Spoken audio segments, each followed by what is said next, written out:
Love written in the stars. The night sky over San Francisco sparkled like a canvas brushed with silver dust. The Golden Gate Bridge stretched proudly across the bay, its lights reflecting on the water as ferries drifted lazily below. The city was alive with energy, yet among the thousands of people wandering its streets, two souls were destined to meet in a way that felt almost written in the stars.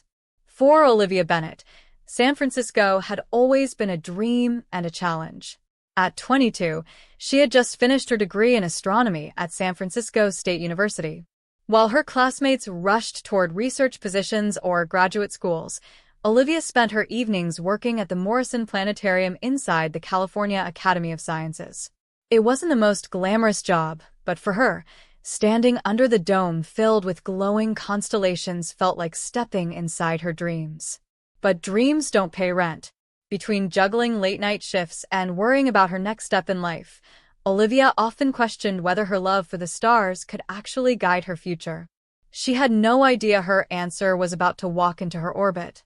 On a crisp October evening, Olivia was preparing for the final planetarium show of the day. The dome ceiling above her lit up with tiny pinpricks of light as she adjusted the projection. To most visitors, it was just a show, but to her, each star felt alive, like an old friend. "Excuse me." A voice broke through the quiet. Olivia turned, startled. A tall young man stood near the back row, holding a small notebook in his hand. His brown hair was slightly messy from the wind outside, and his green eyes carried both curiosity and warmth. "I didn't mean to bother you," he said. "The staff at the entrance said I could wade in here before the show started." Olivia offered a polite smile. "Of course. You're early, that's all." He extended his hand. "I'm Daniel Carter." "Olivia," she replied, shaking it gently. When the show began, Daniel sat quietly, but Olivia could feel his attention fixed not just on the stars above, but also on her voice as she guided the audience through the constellations. She didn't know why, but she found herself glancing at him more often than she should. Later, as people filed out, Daniel lingered. "That was beautiful," he said softly. "You made the stars feel like more than just science." Olivia blushed and used to compliments. "Thank you. I guess I see stories in them." "Me too," he said, holding up his notebook. "I'm a writer. Or, at least trying to be." That night, as they parted, Olivia couldn't shake the strange feeling that this wasn't just another visitor. It was someone who had crossed her path for a reason. Over the next few weeks, Daniel began showing up more often at the planetarium. Sometimes he came alone, sometimes with a book tucked under his arm. Olivia teased him once, asking if he was stalking the stars or her. He laughed, replying, "Maybe both." Daniel had recently moved to San Francisco from Portland, chasing his dream of publishing a novel. He worked at a small bookstore in the Mission District during the day and wrote late at night in his tiny apartment. Life wasn't easy, but he believed stories were worth the struggle. The more time they spent together, the more Olivia and Daniel discovered how much they had in common. They both loved late-night coffee shops, old libraries, and the way the city lights sparkled against the bay. But what drew them closest was their shared belief that life wasn't just random, it had meaning, connections, and maybe even destiny. One evening, sitting under the stars in Golden Gate Park, Daniel turned to Olivia. "You ever think some people are meant to meet? Like, no matter what, the universe finds a way." She looked up at the constellations, her heart racing. "I do. I think some things are written in the stars." As their friendship blossomed into something deeper, challenges began to surface. Olivia's parents in Seattle urged her to apply for graduate school back home. They wanted stability for her, not the uncertainty of chasing dreams in a crowded city. Daniel, meanwhile, was offered a chance to work with a small publishing house in New York, an opportunity that could change everything for him.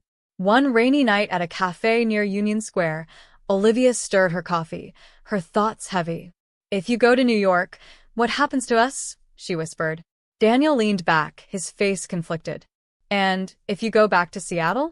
"I don't want to hold you back, Liv." The weight of choices hung between them. Neither wanted to let go, but neither wanted to clip the other's wings. Inevitably, the distance crept in. Their once constant messages slowed, calls became shorter, and unspoken fears built walls between them. One evening, Daniel walked Olivia to her apartment, the fog rolling in from the bay. She clutched her umbrella tightly, fighting back tears. "Maybe," she began, her voice trembling, "maybe the timing isn't right." Daniel's jaw clenched. "So, what are you saying?" "That I don't want to lose you, but maybe love isn't enough right now." The words shattered them both. Daniel pressed a kiss to her forehead, lingering as if trying to memorize her. Then he turned and walked away into the mist. Months passed. Olivia returned to Seattle, taking a research assistant position at the University of Washington. She was surrounded by data, telescopes, and lectures, yet her heart ached every time she looked at the night sky. The stars reminded her of him. Daniel, now in New York, poured himself into his writing. His manuscript took shape, and though he should have felt proud, every word carried echoes of Olivia, her laughter, her voice, the way she lit up when talking about the constellations.